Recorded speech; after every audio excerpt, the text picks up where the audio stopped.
Voici une question qui est le sujet de beaucoup de controverses de nos jours. Est-ce que Dieu exige la peine capitale lorsque quelqu'un a commis un meurtre? La parole de Dieu va nous donner une réponse bien claire aujourd'hui à l'émission À travers la Bible.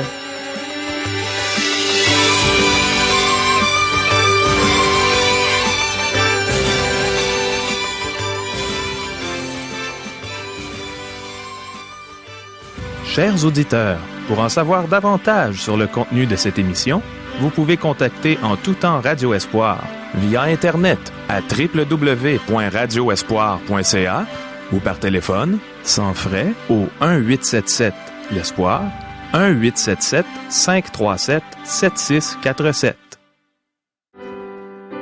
Bonjour, ici Caro. On a des questions qui sont vraiment d'actualité aujourd'hui. Mais bien des gens croient que Dieu n'est plus aussi exigeant de nos jours qu'il ne l'était autrefois. Voici nos questions. Est-ce que c'est Dieu qui a établi la peine capitale?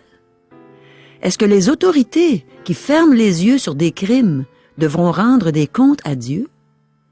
Est-ce que Dieu condamne le satanisme? Selon Dieu, est-il important d'honorer ses parents? Est-ce que l'adultère est grave aux yeux de Dieu? Est-ce que Dieu a déjà exigé la peine de mort pour quelqu'un qui aurait commis l'inceste?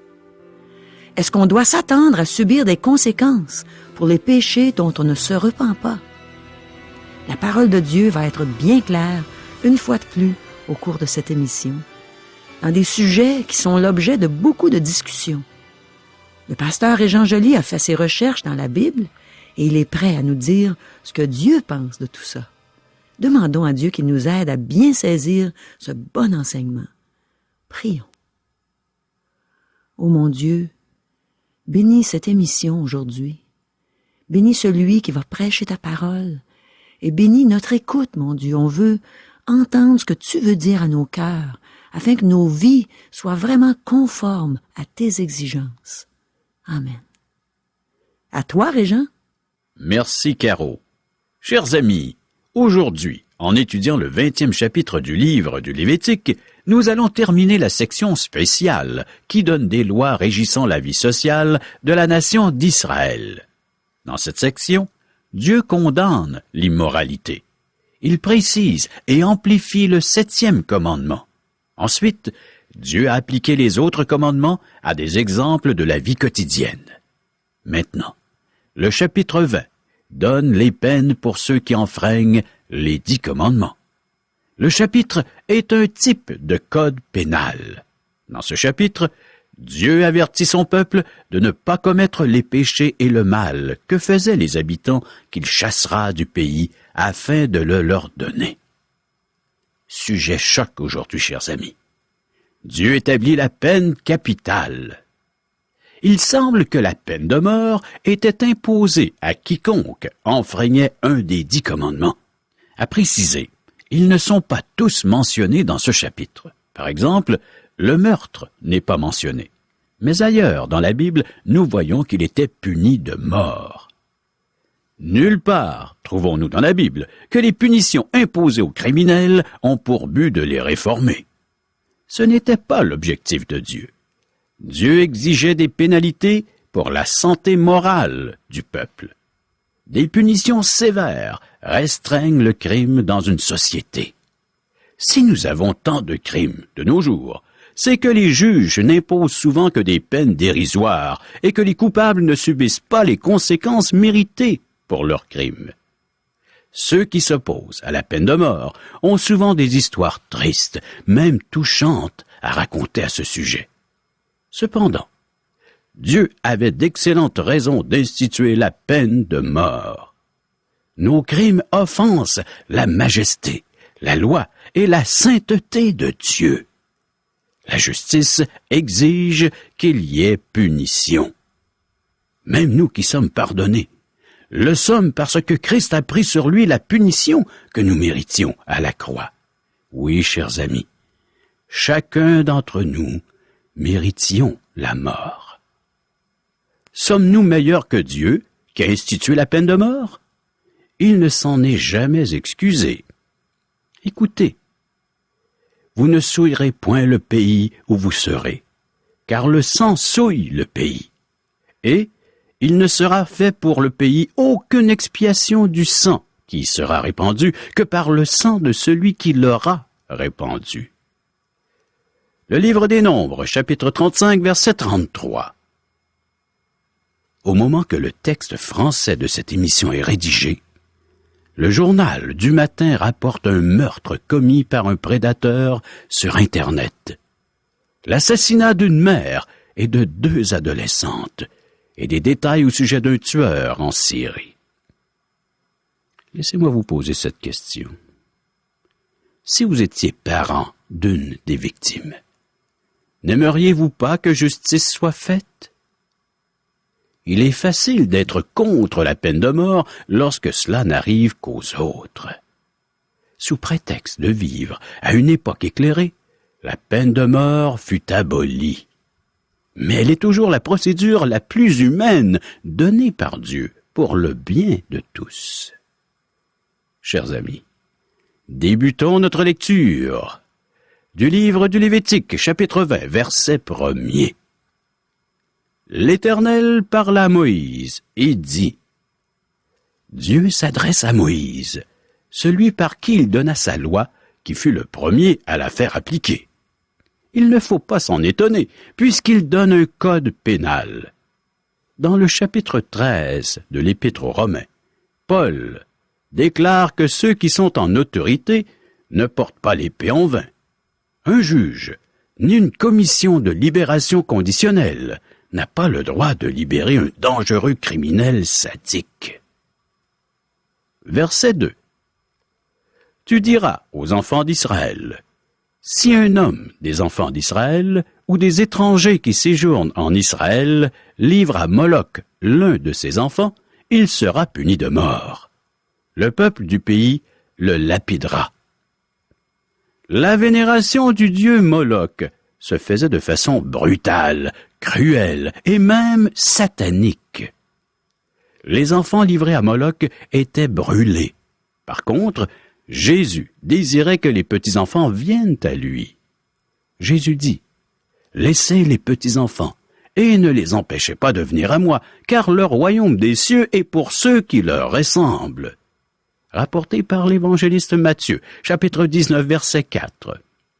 Celui qui donnait son enfant à Moloch était lapidé, et je vois difficilement comment nous pourrions nous opposer à une telle peine. Mes amis, les enfants seraient moins maltraités si les juges étaient sévères envers les parents qui se rendent coupables d'abus, surtout envers ceux qui molestent les enfants. Verset 3.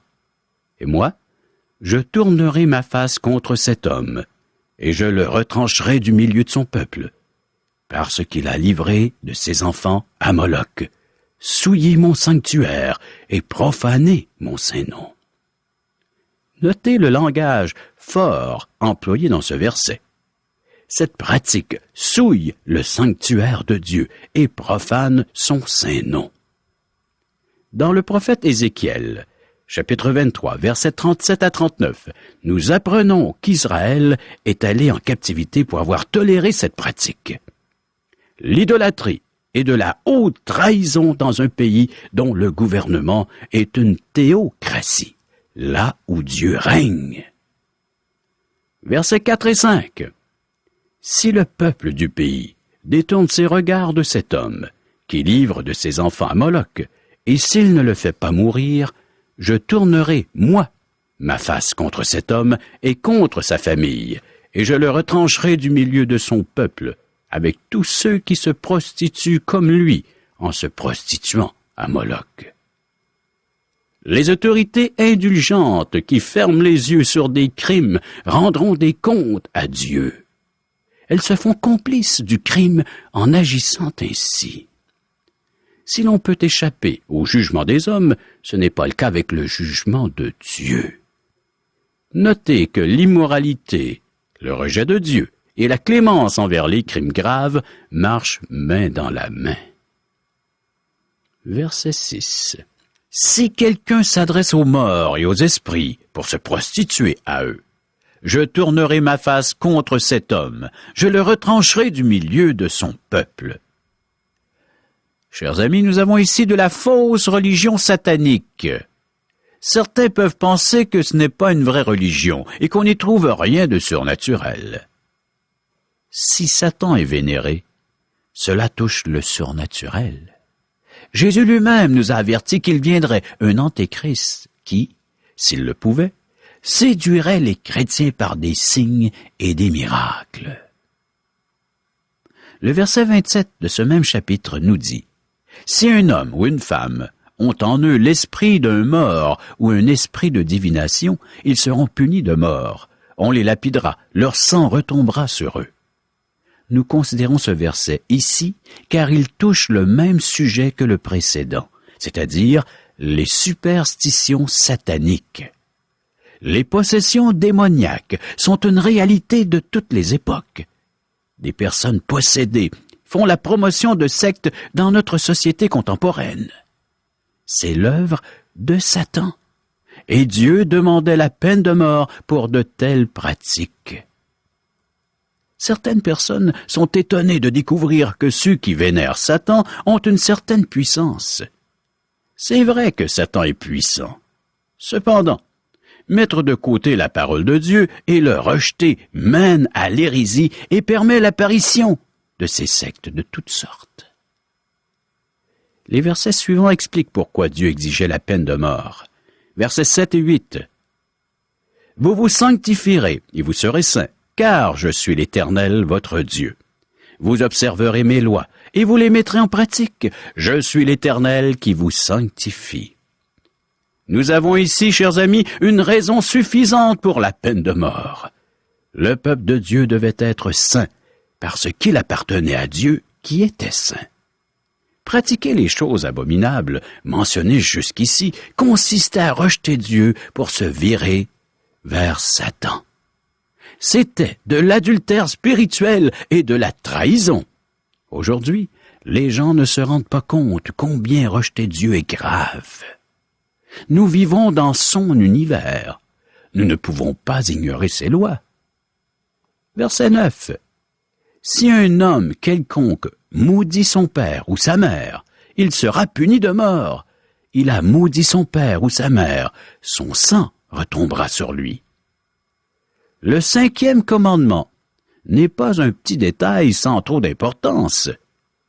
À l'émission d'hier, nous avons vu qu'un Israélite devait honorer son père et sa mère. Aujourd'hui, Dieu ordonne que celui qui les maudit soit puni de mort. Car les hommes seront égoïstes, amis de l'argent, fanfarons, hautains, blasphémateurs, rebelles à leurs parents, ingrats, irréligieux, insensibles, déloyaux, calomniateurs, intempérants, cruels, ennemis des gens de bien. Je viens de vous citer, chers amis, un texte du Nouveau Testament. Vous pourrez le lire dans 2 Timothée chapitre 3, versets 2 et 3. Ceci décrit le comportement de l'époque et décrit les gens du dernier temps dans lequel nous nous trouvons. Cependant, n'oublions pas que Dieu nous offre sa grâce et son pardon. Nous voyons cela dans la parabole du fils prodigue. Le père accueille son fils rebelle qui se repent avec une grande joie. Si nous confessons nos péchés, il est fidèle et juste pour nous les pardonner et pour nous purifier de toute iniquité. Citation de 1 Jean chapitre 1er verset 9. Il y a toujours de l'espoir pour celui qui se tourne vers Dieu. Revenons à notre texte, Lévitique chapitre 20 versets 10 à 16. Si un homme commet un adultère avec une femme mariée, s'il commet un adultère avec la femme de son prochain, l'homme et la femme adultères seront punis de mort. Si un homme couche avec la femme de son père et découvre ainsi la nudité de son père, cet homme et cette femme seront punis de mort. Leur sang retombera sur eux. Si un homme couche avec sa belle-fille, ils seront tous deux punis de mort. Ils ont fait une abomination. Leur sang retombera sur eux. Si un homme couche avec un homme, comme on couche avec une femme, ils ont fait tous deux une chose abominable. Ils seront punis de mort. Leur sang retombera sur eux. Si un homme prend pour femme la fille et la mère, c'est un crime. On les brûlera au feu, lui et elle, afin que ce crime n'existe pas au milieu de vous. Si un homme couche avec une bête, il sera puni de mort, et vous tuerez la bête. Si une femme s'approche d'une bête pour se prostituer à elle, tu tueras la femme et la bête. Elles seront mises à mort, leur sang retombera sur elles. Oui, chers amis, Dieu a demandé à son peuple de punir de mort l'adultère sous toutes ses formes. Tous les empires qui sont devenus décadents ont fini par tomber. Babylone, l'Égypte et Rome sont des exemples. Ceci devrait servir d'avertissement à notre société nord-américaine et pour le peuple canadien-québécois. Ces versets devraient nous parler. Ces péchés ont entraîné la chute de Sodome et de Gomorrhe. Dieu a abandonné des hommes et des peuples qui ont pratiqué ces choses. Car la grâce de Dieu, source de salut pour tous les hommes, a été manifestée. Elle nous enseigne à renoncer à l'impiété et aux convoitises mondaines et à vivre dans le siècle présent selon la sagesse, la justice et la piété. Cependant, Dieu propose son salut à tous ceux qui veulent se repentir de ses péchés. Si la pénalité est sévère, l'amour et la miséricorde de Dieu est encore plus grande. Jésus-Christ a donné sa vie en rançon afin que nous puissions recevoir gratuitement la vie éternelle. Non seulement Dieu nous pardonne-t-il, mais il nous libère de l'esclavage du péché. Car la grâce de Dieu, source de salut pour tous les hommes, a été manifestée. Elle nous enseigne à renoncer à l'impiété et aux convoitises mondaines et à vivre dans le siècle présent selon la sagesse, la justice et la piété. Citation de Tite, chapitre 2, versets 11 et 12. Oui, chers amis, la victoire est à la porte. Elle est disponible, elle est à la portée de tous. Si nous nous tournons vers Dieu. Lévitique 20, versets 17 à 21. Si un homme prend sa sœur, fille de son père ou fille de sa mère, s'il voit sa nudité et qu'elle voit la sienne, c'est une infamie. Ils seront retranchés sous les yeux des enfants de leur peuple. Il a découvert la nudité de sa sœur, il portera la peine de son péché. Si un homme couche avec une femme qui a son indisposition et découvre sa nudité, s'il découvre son flux et qu'elle découvre le flux de son sang, ils seront tous deux retranchés du milieu de leur peuple. Tu ne découvriras point la nudité de la sœur de ta mère, ni de la sœur de ton père, car c'est découvrir sa proche parente. Ils porteront la peine de leur péché. Si un homme couche avec sa tante, il a découvert la nudité de son oncle. Ils porteront la peine de leur péché. Ils mourront sans enfant. Si un homme prend la femme de son frère, c'est une impureté. Il a découvert la nudité de son frère. Ils seront sans enfant. Oui, chers amis, Dieu exigeait une exécution publique pour ceux qui commettaient l'inceste. Dieu demandait de la sainteté dans tous les détails de la vie de son peuple, spécialement en ce qui touche les relations sexuelles. Selon J. Vernon McGee, l'auteur de nos textes, le texte ne dit pas que les coupables n'auront pas d'enfants, mais que ceux-ci mourraient avant les parents coupables du crime. Verset 22. Vous observerez toutes mes lois et toutes mes ordonnances, et vous les mettrez en pratique, afin que le pays où je vous mène pour vous établir ne vous vomisse point. Dieu a chassé les Cananéens et les peuples qui habitaient la Palestine parce qu'ils commettaient les actes mentionnés dans cette section de la Bible. Il avertit les Israélites qu'il en fera autant avec eux s'ils se livrent au même péché. Dieu ne fait pas de favoritisme.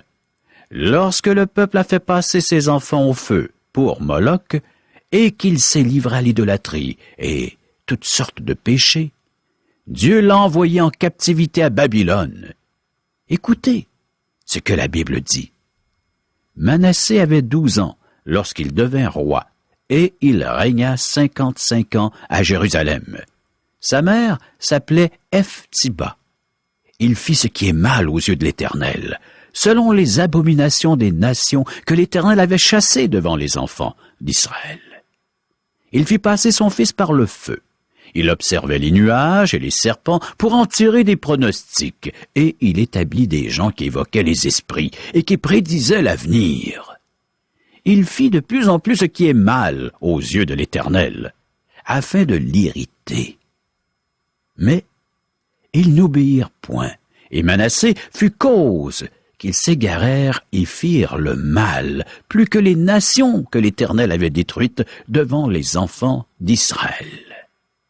Citation de 2 Rois, chapitre 21, versets 1 et 2, ainsi que les versets 6 et 9. Revenons à notre texte, du Lévitique, chapitre 20, verset 23. « Vous ne suivrez point les usages des nations que je vais chasser devant vous, car elles ont fait toutes ces choses, et je les ai en abomination. » Dieu fut juste en exterminant les nations qui possédaient le pays avant qu'il y établisse son peuple. Dieu a le péché en abomination, en horreur, et si l'on ne se repent pas, il faut s'attendre à en subir les conséquences. Verset 24. « Je vous ai dit, c'est vous qui posséderez leur pays. Je vous en donnerai la possession. C'est un pays où coule le lait et le miel. Je suis l'Éternel votre Dieu, qui vous est séparé des peuples. » Le lait et le miel coulaient en Canaan. Le pays était couvert de forêts. Qu'est-il arrivé au pays? Toutes les nations diront, pourquoi l'Éternel a-t-il ainsi traité ce pays? Pourquoi cette ardente, cette grande colère? Et l'on répondra, c'est parce qu'ils ont abandonné l'alliance contractée avec eux par l'Éternel, le Dieu de leur père, lorsqu'il les fit sortir du pays d'Égypte. C'est parce qu'ils sont allés servir d'autres dieux et se prosterner devant eux, des dieux qu'ils ne connaissaient point, et que l'Éternel ne leur avait point donné en partage. Alors, la colère de l'Éternel s'est enflammée contre ce pays, et il a fait venir sur lui toutes les malédictions écrites dans ce livre. L'Éternel les a arrachés de leur pays avec colère, avec fureur, avec une grande indignation. Il les a jetés sur un autre pays, comme on le voit aujourd'hui. Citation de Deutéronome, chapitre 29, versets 24 à 28. Lorsque les Juifs sont retournés en Israël, ils ont dû faire du reboisement. Versets 25 et 26. Vous observerez la distinction entre les animaux purs et impurs, entre les oiseaux purs et impurs, afin de ne pas rendre vos personnes abominables par des animaux, par des oiseaux, par tous les reptiles de la terre, que je vous ai appris à distinguer comme impurs. Vous serez saints pour moi, car je suis saint, moi l'Éternel. Je vous ai séparés des peuples, afin que vous soyez à moi. Israël fut dispersé hors du pays parce que le peuple n'a pas obéi à Dieu. Il devait être une nation sainte au service de leur Dieu saint. Aujourd'hui, Israël est de retour dans le pays, mais cela ne vient pas de Dieu. Les Juifs sont de retour dans leur pays, mais ils n'ont que des ennuis depuis qu'ils y sont.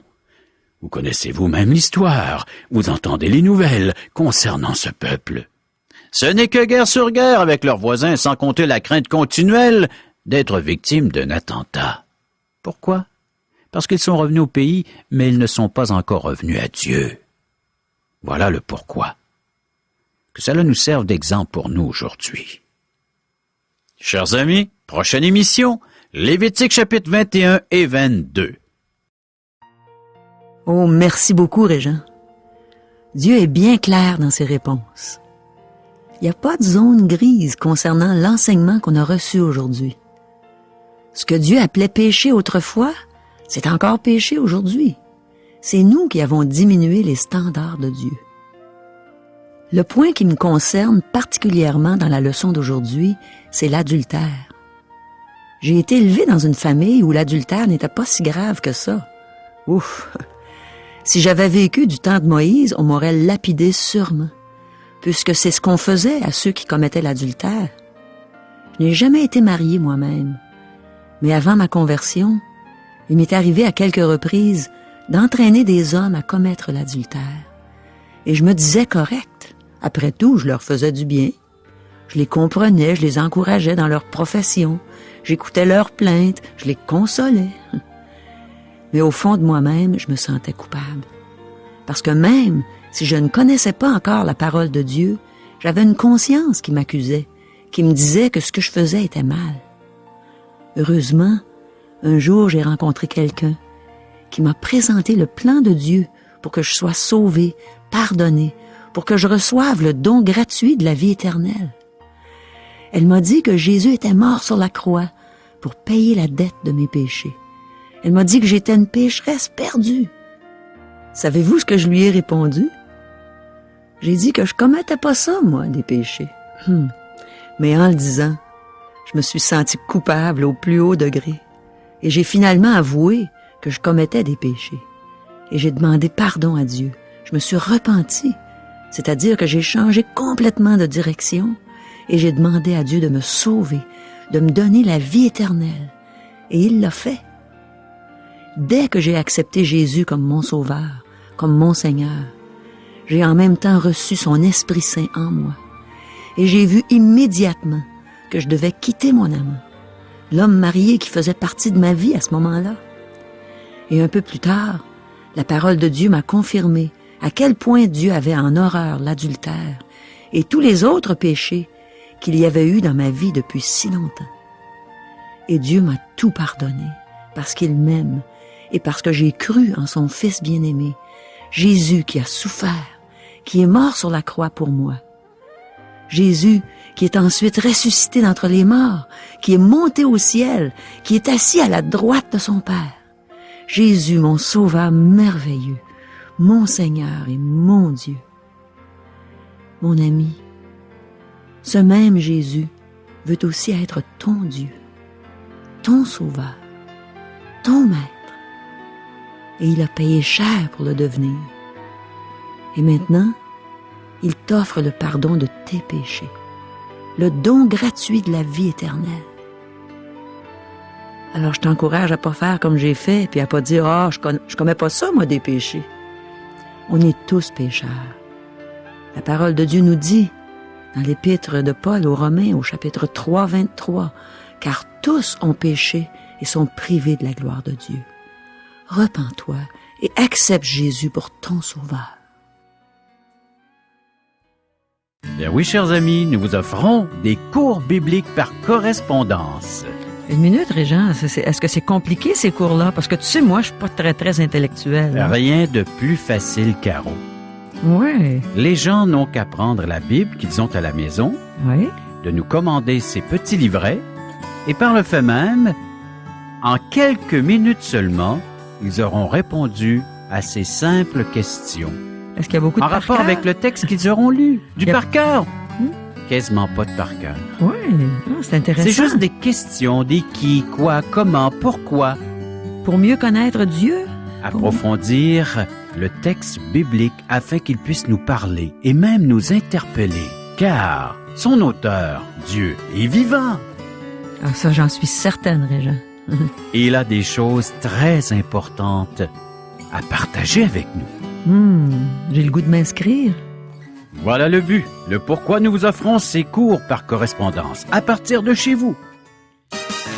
Pour toute correspondance, Alors, vous pouvez nous rejoindre par téléphone, en composant le 1-877-l'Espoir, 1-877-537-7647 ou via courriel. à www.radioespoir.ca. Et aussi, on a une adresse postale. Radio Espoir, casier postal 34 143 Charlebourg, Québec, G1G 6P2. À demain! Oui.